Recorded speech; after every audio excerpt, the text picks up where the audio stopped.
আজকে সহজ সোজা একটা রেসিপি আপনাদের সাথে শেয়ার করব।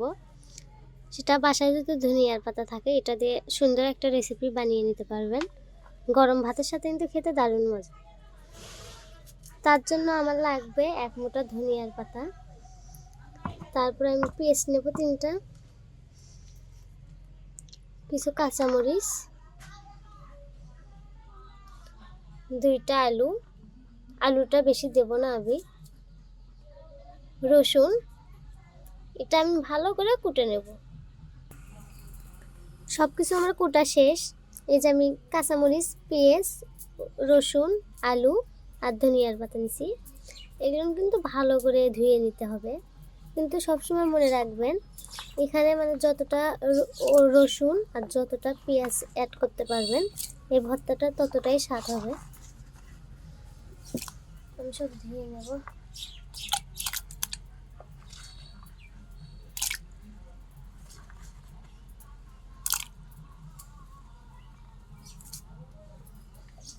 সব আমি একসাথেই ধোবো। এটা কিন্তু ভালো করে ধুয়ে নিতে হবে।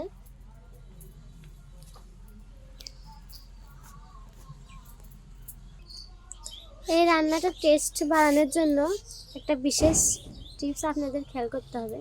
তার জন্য সয়াবিন তেলের সাথে একটু সর্ষের তেল দিয়ে দিতে হবে সামান্য।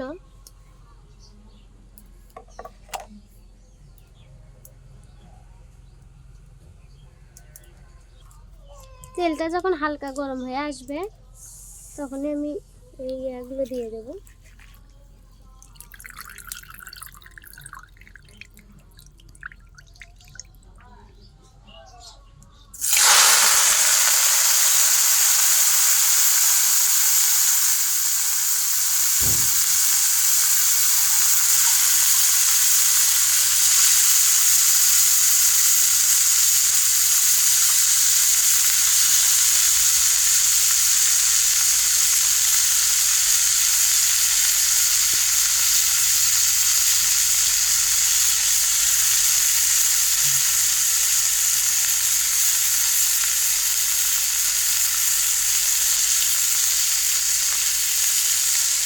তারপরে এখানে আমি হালকা একটু লবণ দেব,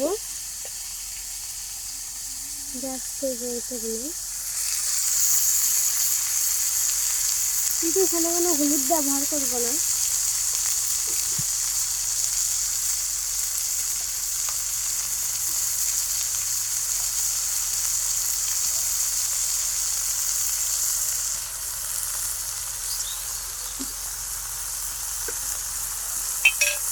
সব কিছু যখন অ্যাড করা হবে তখন এটা ভালোভাবে নেড়ে দিতে হবে।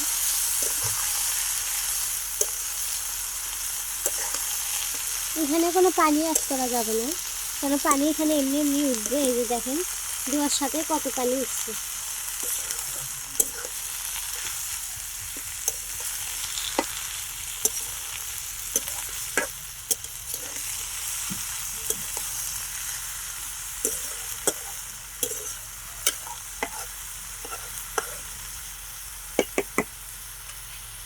এই হলুদ ছাড়া রান্নাটাকে বলে কাঠখোলা ভর্তা। কাঠখোলা ভর্তাটা কিন্তু খেতে অনেক মজা গরম ভাতের সাথে। এবার আমি এটা ঢেকে দেবো। এটা 5 মিনিট সেদ্ধ হওয়ার জন্য রাখবো। 2 মিনিট পর পর এটা কিন্তু নেড়ে দিতে হবে।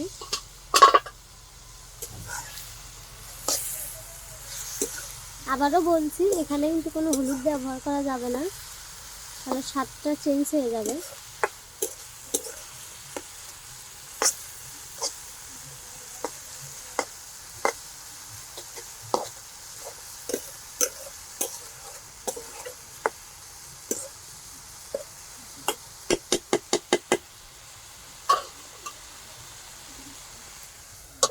আবারও ঢেকে দেবো।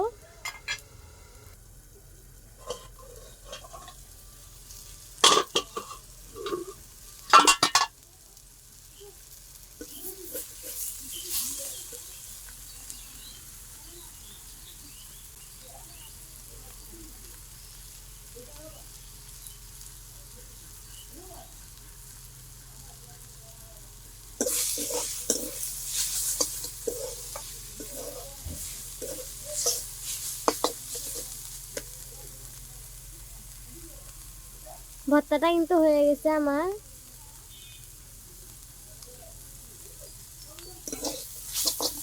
বুঝছেন, 5 মিনিট পরে একদম কমপ্লিট। তারপরে এটা আমি এখন ভালো করে পাটায় ভর্তা করব। ভর্তাটা কিন্তু পাটায় করলে বেশি মজা হবে।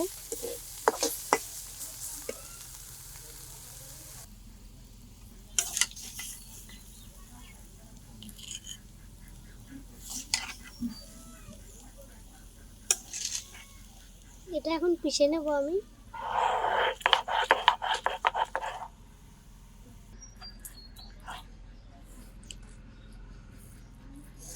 আমার কিন্তু ভর্তাটা হয়ে গেছে। এটাকেই বলে ধনিয়ার পাতা দিয়ে কাঠখোলা ভর্তা, হলুদ ছাড়া। ভর্তাটা আমি খেয়ে দেখবো কেমন হয়েছে। দারুণ! এটা কিন্তু বাসায় অবশ্যই ট্রাই করবেন। আসি, আসসালামু আলাইকুম।